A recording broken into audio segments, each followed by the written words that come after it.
I am Dismore, principal of Spalding Primary School. I just want to encourage all of you out there to stay positive. Make sure that you have a positive mind. Continue to make your mark in Jamaica in a positive way. And I want you to subscribe to Sherlock Robinson YouTube channel. He has been making positive mark in this community as he highlights the positive things. So many negative things are at our door, but there are many positive things out there for us to share. I want you to visit his YouTube channel and share and like as you subscribe. Yes, sir, Robinson. Good day, sir. Good day, Mr. Robinson. And thanks for this opportunity to just again reason and just sharing a story, because this channel is all about spreading positivity to Jamaica, because we recognize that there are a lot of negativity, especially on social media. So the concept is that I wanted to help to change that. So that's why I thought a person like you would have gone through difficult times and made it become successful in whatever way. So we want to share to the wider public that you don't have to get involved into a life of criminality to be successful. You can put a shoulder to the wheel and you work hard and become very successful. So this is Sherlock Robinson YouTube channel. Please remember to share, subscribe, like, watch your videos and leave a comment. Thank you very much. Sir Dismore Robinson is your name, sir? Yes. Okay. So Dismore. Dismore. Dismore. Okay. I want to go back to this when you were growing up as a child. What kind of a child were you, sir? In terms, were you a disciplined child or rude child and then the transformation? I would consider myself an average child. Of course, I'm the last of four. My childhood experience was very normal. Really grew up with the man who was ride bicycle, who then adopted miner's property in the afternoon to go and look grass for the pigs and all of that. So it was a normal childhood experience. Okay. Nothing out of the norm. And which community were you from? I am from Commissary, Frankfield. So a small adjoining community that is called Commissary. Okay. Frankfield. Interesting. First, maybe that I thought Frankfield was just one big community. So Frankfield has many adjoining communities. Okay. Interesting. So what school did you attend to in your early years? I attended Frankfield Primary School, and upon completing common entrance, I sat common entrance, and at my first chance, I would have got a placement at Clarendon College. So I went on to Clarendon College. I would spend 5 years at Clarendon College. I went on later to Knox Community College for another 2 years. And then my journey would have started at Bethlehem Teachers College, where I was trained as a teacher. Bethlehem in St. Elizabeth? In St. Elizabeth. Okay, so while growing up, sir, Robinson, what were your ambitions? Did you actually want to become a teacher while you were growing up, or something happened along the way that strengthened you becoming a teacher? I'll tell you something.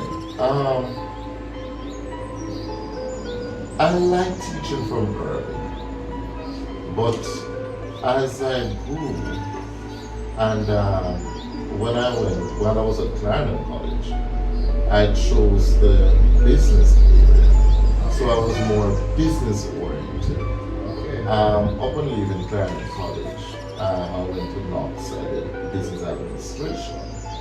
So I went into banking, and I remember, never forget, I was going home one afternoon, walking home, and the late Nancy Anderson, my former principal, because she had always had that dream for me that I would do well in education. At Kleinham College? No, Frankfurt Frankfurt Primary. Primary. Okay, okay. So while I was walking on home one afternoon, I saw her and we had a chat. And, you know, she said to me her exact words were, I think you'll do well in the classroom. I said, I really don't have an intention of going into the classroom. And we chat for that afternoon and would have parted company. And I never forget, sometime later, because while I was working in Frankfurt town, Yes. and the journey home was a walking distance, so I would have to pass her cottage where she lives. She lives at the school's cottage to go home. And most afternoon, going home, you would see her either just heading home or standing in the yard where she could always look out and see who's passing. And I never forget another occasion I was going home and she shouted, Robinson! And of course I returned, good afternoon, Miss Anderson, how you doing? And she said, you look bossing at a long time now. You look bossing at a long time. I notice you have a long time go up every day. How much am I paying you, sir? And I would have shared with her how much I was being paid. While you were working at the bank? While I was at the bank.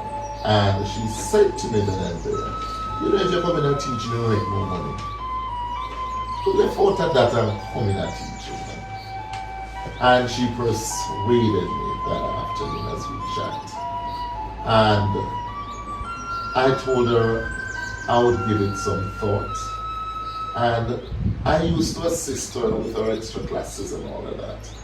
And she would have seen it in me that I would be a good educator. Yes, sir.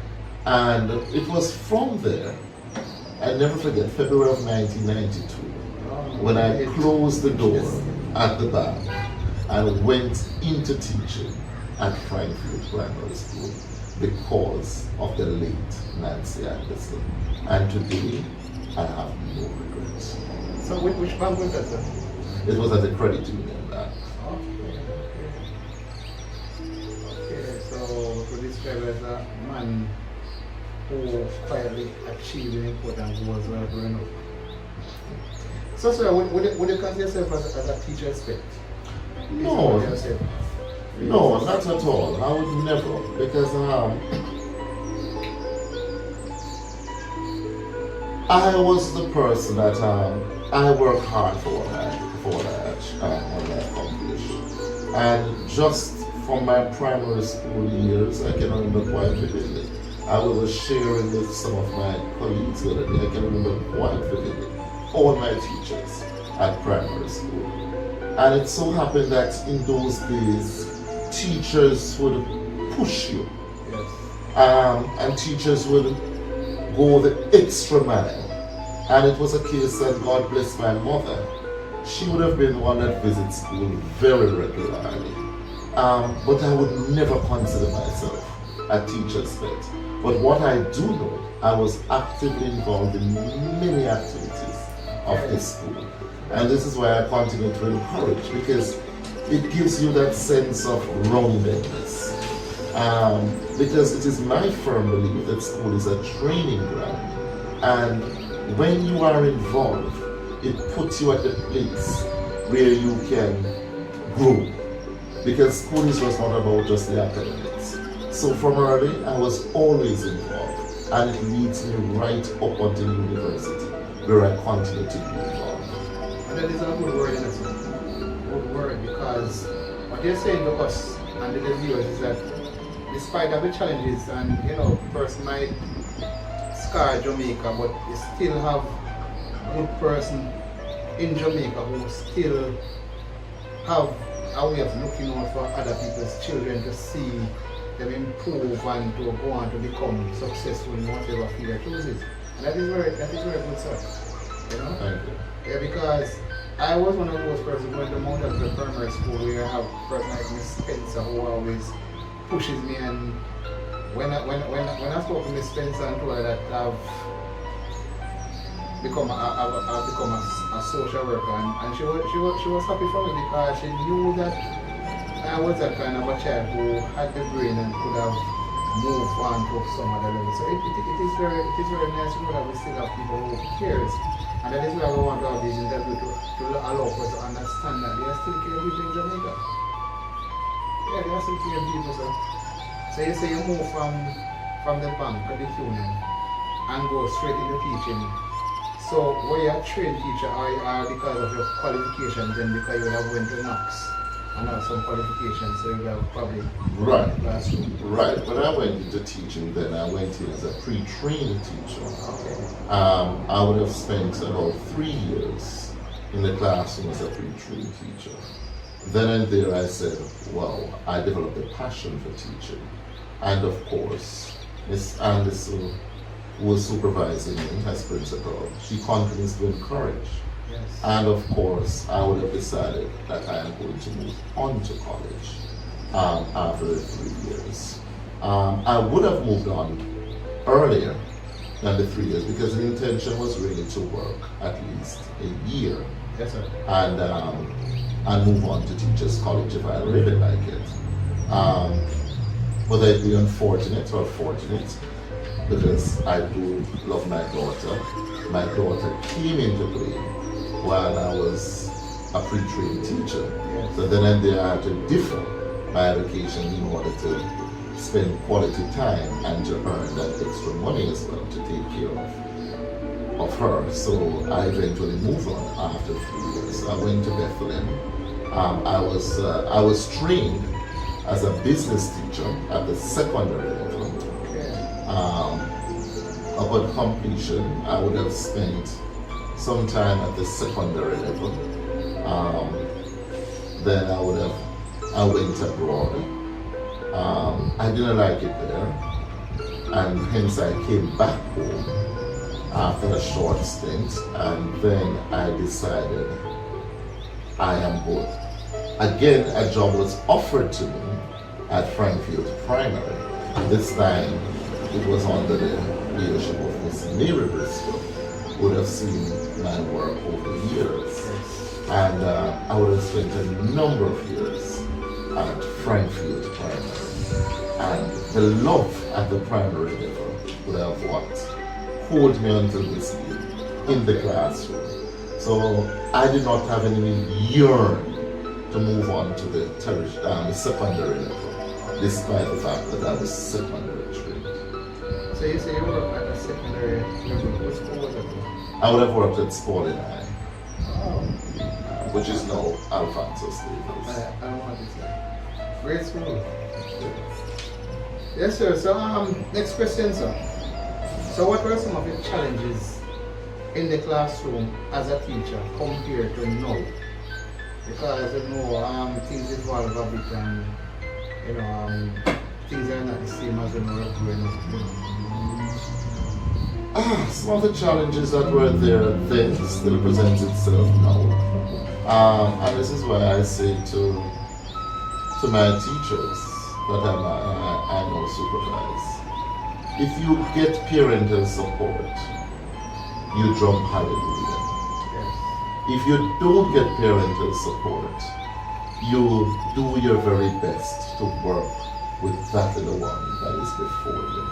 It has always been a challenge and I know it's because sometimes there's stench of poverty, that these parents sometimes will not find time to come to school and for whatever reason. But I've never allowed that to stop me from reaching out to a child. Because too often you will hear, teachers talk about, parental support not there. And I still believe if you get it, jump hallelujah. If you don't, continue to find ways and means of how to help that little one. Because one of the rewarding things about teaching is when you would have seen a little one that you would have helped and see that little one blossom into a fine young man or young woman. So that is one of the greatest challenges that I would have come across. The level of parental support that you want to see. And children coming to school, again, not the materials not there in terms of learning materials. This is an old age problem. Children coming to school, the stench of poverty. Some are very hungry, and that is why I'm saying as educators, you have to have that discerning spirit. You have to know your children, because that's one of the things you must set out, to know your children. And when you know your students, you are better able to cater to their needs. It has always been, and this is a struggle, and I say again to colleagues who are in the profession, don't give up, because sometimes you will find out that parents may not willing to see where you are going with their little ones. And sometimes you will find out that there's a conflict of interest. And if you're not careful, you're giving off your best, but a parent will come and curse you out because maybe the parent is going through a bad day, and based on the language that would have been communicated to the parent may have interpreted. I remember many years ago, if I might just share this experience with you. And back in those days were the days when you could flashlight. And persons who know me well in the past know that I am from the old school where you would really flashlight when children are out of line. I never forget, I was teaching a science lesson. I was looking at the cow's eye, and we were working on an experiment and all of that. And there was this boy at the back of the class. He was very mischievous, and he was around there doing his own thing. And I would have said to him, stand. You know, it was one of those lessons you were really into it. And while he stood around there, he continues with his misbehavior. And I asked him to stand at the door outside. He stood there for a while, and of course, he disappeared. The school was an open area, so of course he managed to leave the compound. And of course, he went home and he told his father that I would have, in Jamaican terms, boxed him down. I never forget, the father came. It was one lunchtime. I stood downstairs, the father came, and the father came up to me and said, "What are my son have?" I said, "What do you mean? A child and I could never have anything." And he related to me what the child would have said. I stood there and I said to him, "You know something? There goes the bell. Go up to the class, find out what would have happened. When the students relate to you, you may beckon to me to come." When I got up there, I literally had to save the child. And he was so distraught. And he said to me, "Mr. Rabbit, to tell you the truth, I was coming and I wasn't coming to ask you any question. All I was coming to do is to give you one box. And I know probably you wouldn't have stayed box." And he had on a jacket and he pulled his jacket like this. And he showed me a knife and he pulled it out. The knife was as long as maybe my hand here. And he said, "When you retaliate, I would have given you one star." And I said, "You're serious?" He said, "Yes, I'm just telling you the truth." But when I came on the compound and I saw you, it was just like God said to me, "Ask you what happened," because he didn't have the intention of asking me the question. And that never leave me, because each time as I reflect, I said I could have lost my life innocently, because the day in question, I did not even touch the child. And knowing me, a child would have been very, disturbing in my class, interrupts my class. Maybe I would have put on a few spanking, and I did not even hit the child at it. So the Lord was on my side in every aspect of it. And that's one of the experiences that you will never forget, despite the fact that there are many, many other experiences over these 31 years. Viewers, just a disclaimer. this incident did not happen now, it happened years ago. So please bear that in mind. I want to make that quite clear. He was speaking about this experience years ago. Alright? Yes, Sir Robbins.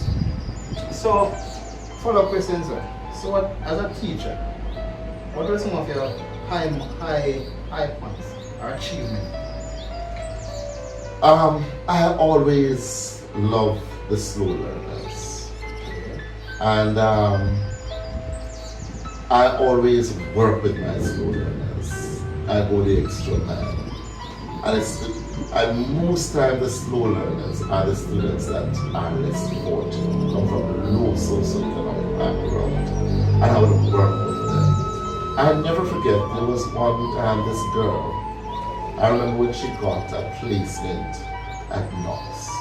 She chose another school, I won't call it school name, and she really wanted to go to that school because it was much nearer to her.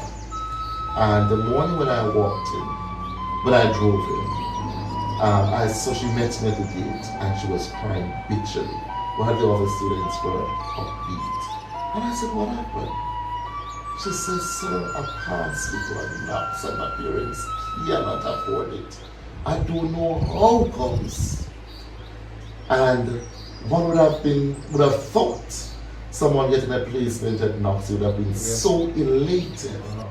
And it took me a long time to console that child and to give her that reassurance that we will take care of it. We managed to get the transfer, the rest is history. But I really enjoy working with students who are from the low socioeconomic background. And as I work with those groups of students, and I remember a couple of years down the line, one of the changes that the principal would have decided that we rotate as teachers at grade 6. And so although I ought to get the slow learners, we now started rotating.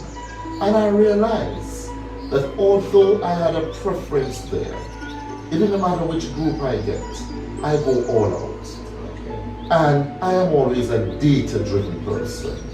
And at the end of it all, when the results are in, my students always tend to do well. I am always of the belief, and one of the strategies I use to get my students to do well, I know every parent that I teach a student. If parents are coming to me, I will find the parents home and try to establish relationship. And that is one of the strategies that I will have used over these many years to get students on board. And I tell you, the experience that I would have shared with you earlier all brought me to that level of wanting to know my parents. Because I believe if I establish relationship, parents are at a better place to say, no, teacher wouldn't do that. Yeah, teacher wouldn't do that. When I meet teacher, I can get a discussion, because you will always hear the stories. But if there's a relationship, you can almost in Jamaican term put your neck on the block to say that your teacher wouldn't have done this, or teacher would have done this. And as I was saying, that communication is the key. And listen to you, sir. I realize a passion, and I observe that teaching is your destiny. Because as I spoke and I sat here listening to you, I get that sense of passion and wanting to see good things happen to people's children. And that is a very significant thing for you as a parent who have your children, but at the same time you're not just looking out for your children, you're still extending yourself to somebody else's child, because when you have your child grow up and become successful, and you have another person's child, Jamaica can always become better. You know, I think you have less conflict and you have less problem. And I wish if the viewers could have seen this and understand this and take this as a lesson. And for those of you who have children who want the best for them, just work with the principal, work with the teachers, and I can tell you, I can assure you that good success will come. Yes, it will be a challenge, but work with your child, work with the principal, be a team player, and good success will come. And you can hear it into Mr. Robinson's voice as he spoke passionately about teaching. So, sir, as I move on, I just want to backtrack a bit. Just a bit. Because you made mention of it with other students. But I would want to ask, your experience growing up and going to school, how challenging was it for you? It was very rough, and that is why it's one of my, and I wanted to share this with my own students here at Spalding Primary School. Education is the vehicle out of poverty. And that is my firm belief, and I will continue to share it. Because we didn't have life easy, but my parents believed in education, especially my mother. She would make all the sacrifice when it comes on to education. First of all, she always encouraged my siblings. You make sure you take care of the books. And it's not like now where you have so many workbooks. Back then the books passed down from generation to generation, and you have to take very good care of the books. And being the last, I got all the books, and so I was privileged not to go to school without material, because they all came down from my siblings. But as I've said before, it was just not easy. Life was rough, and this is why I will continue to share with parents and my students. It was rough, and it is still rough. But my mother believed in the resilience, and she often speaks about the black in the Jamaican flag and how you have to turn your hand and make fashion. I remember religiously every Sunday. I was sharing some time ago. I think I was having a chat with my vice principal, and I said it was since I grew up and married, because my wife likes baking. I would have realized that the carrot cake, to make a carrot cake, it wasn't just the leftover, the trash, that was used to make the cake. When I saw my wife grate the carrot and make the carrot cake the first time, I was shocked, because I was sharing the experience with her that every Sunday we would have the carrot juice and that leftover. That is what my mother used to make cake for us, so that we could have carrot cake to eat for breakfast. Religiously, you make the roti and every little thing. We have never gone to school without breakfast. It's not like now where you see children going to juice the beef and all about to purchase breakfast. She got up and she was going to make that meal. You know, you have your chores to do, and just like everybody else, but you will never leave home hungry despite the challenges. The clothes passed down just the same. Everything was going down. But guess what? She believed in education, and I have that, and I will continue. She had passed 5 years now, but I'll continue. Condolences, sir. Thank you, sir. I'll continue to place my mother at that pinnacle, because I think I am who I am today because of the sacrifices that she would have made.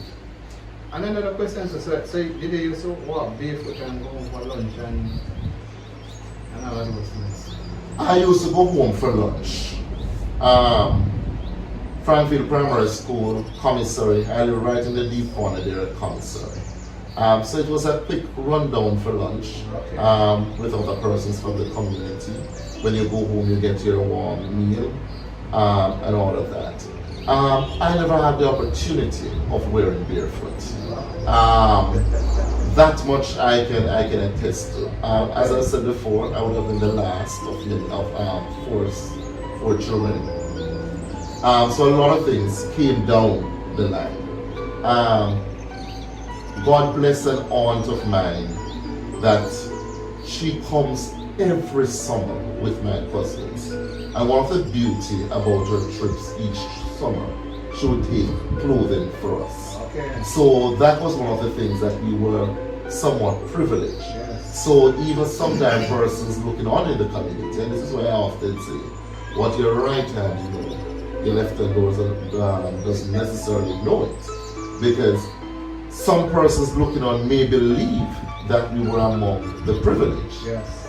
because of these gifts that we were getting. But suffice to say, it was really a struggle on the inside.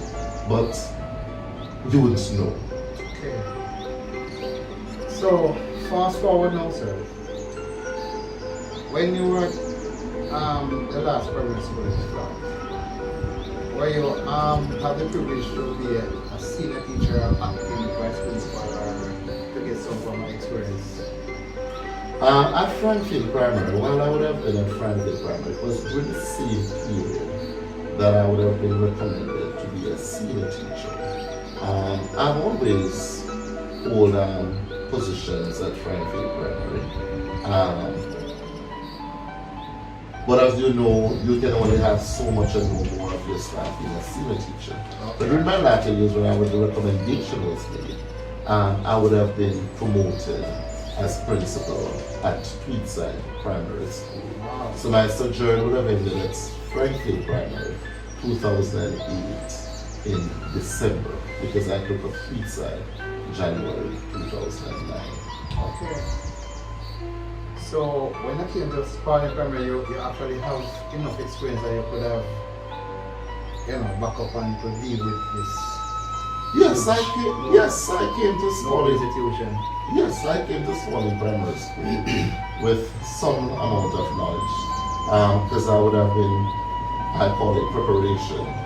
I would have been very much prepared for this job, as I would have served as principal at Tweedside Primary School. I would have spent 4 years at Tweedside Primary School.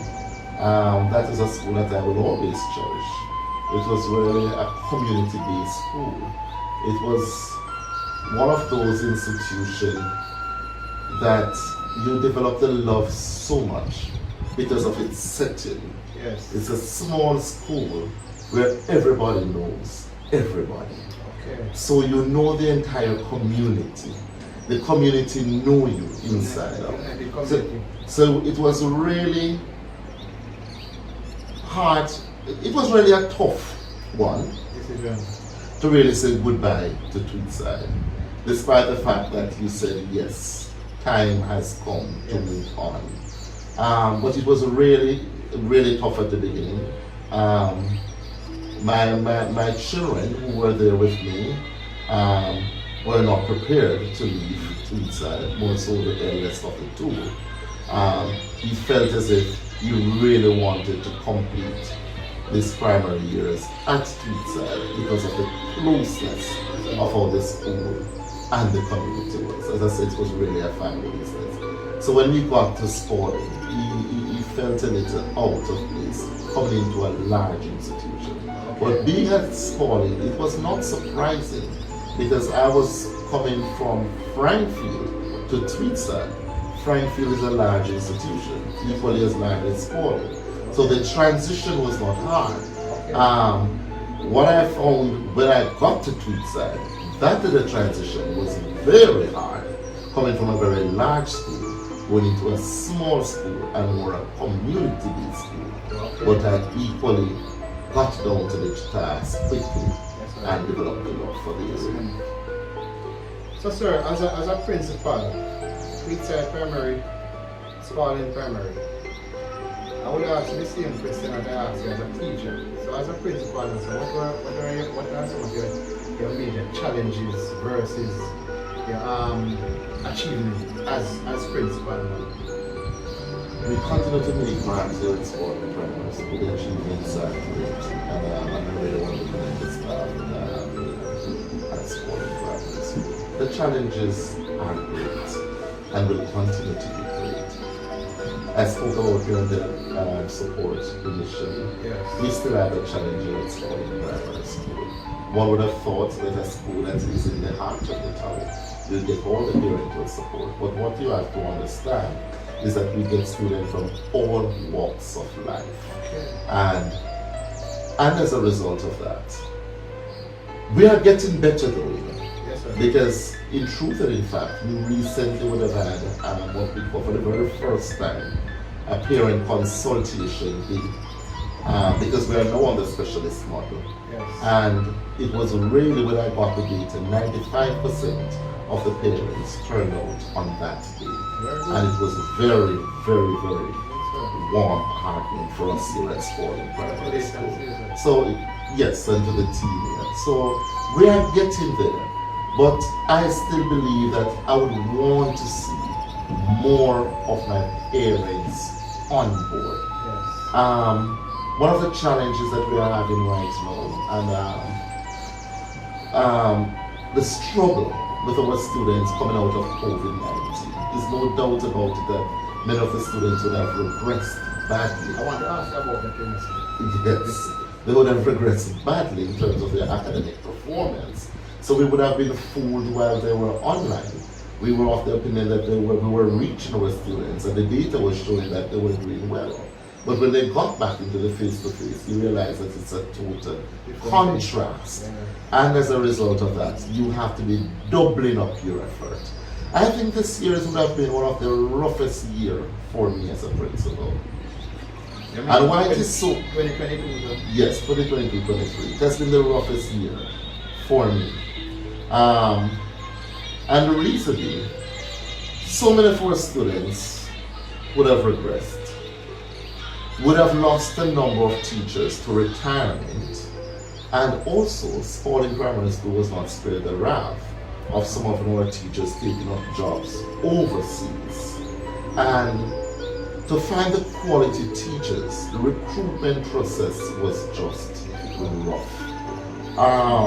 And while you would have done your recruitment early because you knew of teachers who were going off in pre-retirement leave, and you may get wind of some that may take up the overseas program. So you would have done some recruitment early, but you would have realized that some of those that you would have recruited, especially because they were already in the system, some were coming from private school, they themselves would have applied for the overseas program. And when you're about to start school, you'd have realized a week prior to the start of school, you're getting back calls, I am unable to take up the job, low blow. And you realize that, wow, September morning really started out chaotic. We continue to suffer that blow because most of the teachers that we have now, we have to be working with them to build the culture that we have here at Spalding Primary School, and for them to understand, because some of these teachers are coming fresh out of college. You have realized that a number of our teachers are pretty new to Spalding Primary School, and they have now to be learning the culture. They themselves may come into a system that is very frightening, because not realizing that so many of the students are not where that they are expecting them to be. And so, but we are not down. We are getting back there, because as I said before, we are a data-driven institution. So despite the fact that the struggle is on right now, it is not something that we are going to give up on at this time. So,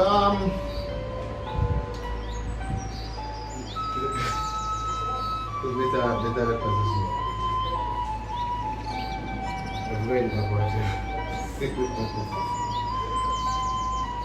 yes, sir. So that was some of the challenges as a principal because of the whole COVID-19 pandemic. So what were achievement, even though it was a difficult time, sir? So what were your point is to achieve this, even though it was a very difficult time, but despite of the odds, you were able to, you and the staff were able to really reach its mark.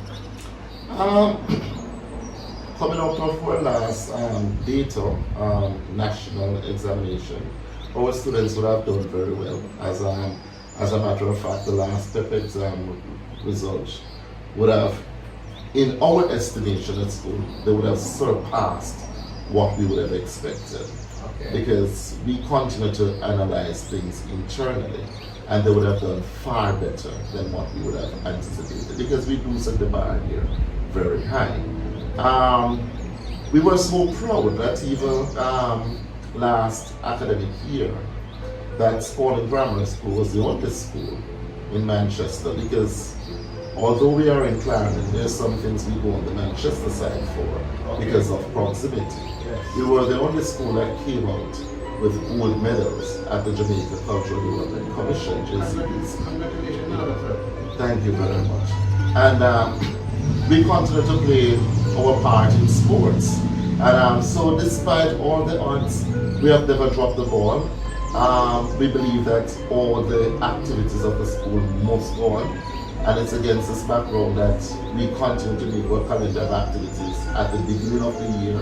And come high water or low water, we go through with all activities, because we believe that school is a training ground, and would have built the school using our beacon statement, our vision statement, a beacon school excelling in academics, social and cultural activities. So we push academics at the highest, and we believe in the total development of our students.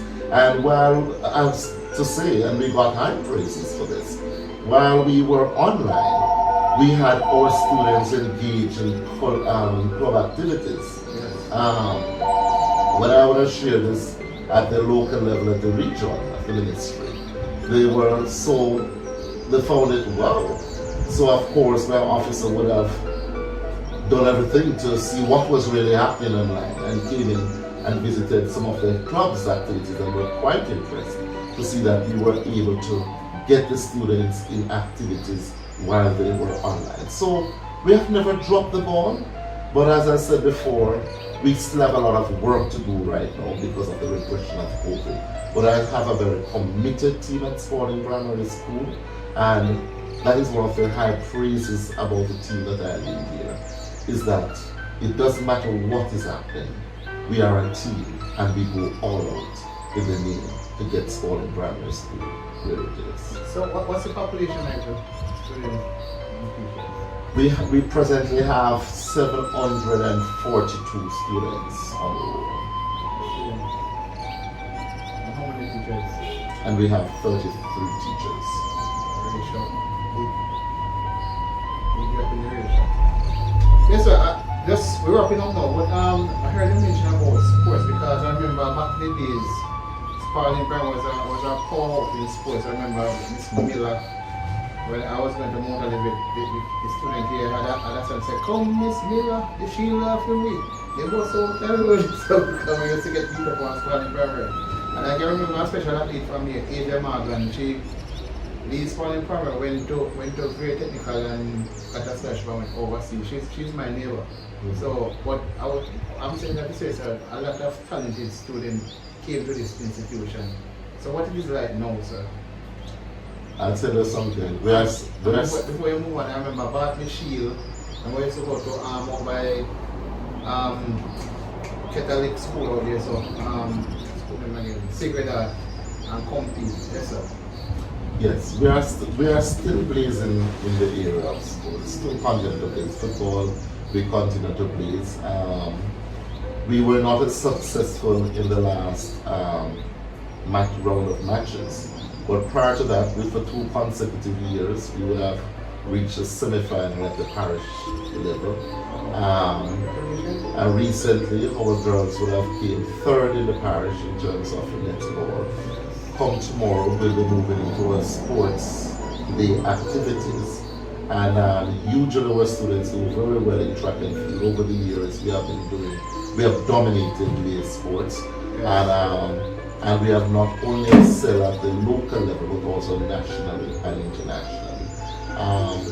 I am expecting great things to happen come tomorrow at our local sports, and hoping that our students will be able to advance to the district level, DA sports, and by extension, we go much further. So, Spalding Primary School continue to blaze. We have not only a trained PE teacher, but we have many other teachers who have an interest in sports and continue to work with the students. In recent times, one of the areas that we have been struggling in, however, is in cricket. And in recent times, I would have been having dialogue with a businessman in the community here who wants to give back. And this is one of the areas that we intend to push for cricket. So we are very much on board, and I'm certain that when the time comes, because we are going into the cricket season now, that you will see Spalding Primary School excelling in that area as well. I'm proud to say, so my son Nathaniel, he told me he made the football team. Okay. He started training, you know. Okay. But now he moves and he is ready to play football. And he said that his favorite player is Cristiano Ronaldo. Oh, okay. Yes, sir. But finally, Sir Robinson, what is your mantra, sir? And what advice would you give to the viewers, by extension, Jamaican and the wider world as we move forward? Whatever the mind conceives, you can achieve. I believe if you push yourself, you can achieve. It pains my heart because school is a training ground, as I continue to say. And it pains my heart when I see young people leaving school and just leaving, going out there and doing nothing. We have so many schools who have taken on the vocational areas. Gone are the days when it was only the comprehensive school and certain non-traditionalized schools that would have the vocational areas. Traditional and non-traditional are taking on the vocational areas. So even if the little one is not doing well academically, it can be tailored into another area. I would have seen so many positive things, so many young persons would have left school because they would have tailored from early, realizing that I will not make it academically, but I'm going to choose a good vocational area. And they would have left school very well to build on something. Yes. I'd speak to my very own brother. I remember when he was going to Ebonale, he chose a vocational area. And he has been doing very well up to this day. And I continue to say, education is that vehicle out of poverty. It is hard to go into school and leave the walls after 5 years, 7 years, and come out pretty much the same or worse. Let us see education as the priority, because whatever the mind conceives, you can certainly achieve. And I said finally, sir, but just a backtrack on this. What about the past in the association and PTA body? How are active are they? Over the years, we have good PTA. We have always had excellent PTA bodies. Good president driving the fourth. Our outgoing president, Ms. Juliet Cole, an excellent president. Prior to that, we have had good presidents in the past. We recently installed a new PTA body, and I have not yet had a sit-down conversation with the body. I would have a dialogue as recent as last week with the president for us to have a date in the near future coming out of the midterm for us to have a sit-down to be able to share their ideas where they want to take the school to. But the PTA body has been very supportive. In terms of past students, we realized that there are some persons that came on board and really want to start a chapter. But what we realized, the struggle, is that it's not easy to form at this level, the primary level. You find it at the high school, the tertiary level, but so many would have tried, but it is just not getting off the ground. But we continue to have past students that gives back personal contribution. Last year, I remember we had about 3 past students on separate occasions that came back and would have made tangible donation to the institution in terms of giving back. So we continue to get that support, but in terms of a body, so to speak, it is not yet there. But probably something that will be one day happen in the future. For your final words, sir, any appeal you want to make to anybody via this channel? I say to you, Jamaica is a land that we love. And Jamaica can only be a better and brighter place if we all come on board. Let us see how best we can play our part in nation building. Everybody has a part to play. Youngsters, as you go to school, make the best use of the opportunity. The opportunities that come your way now may never come again. Make the best use. It is sad to note that the norm becomes the abnormal, and the abnormal is what we are embracing to be the normal. But I say to you, don't lose hope. Our motto here at Spalding Primary School speaks about good values, right attitude, my success.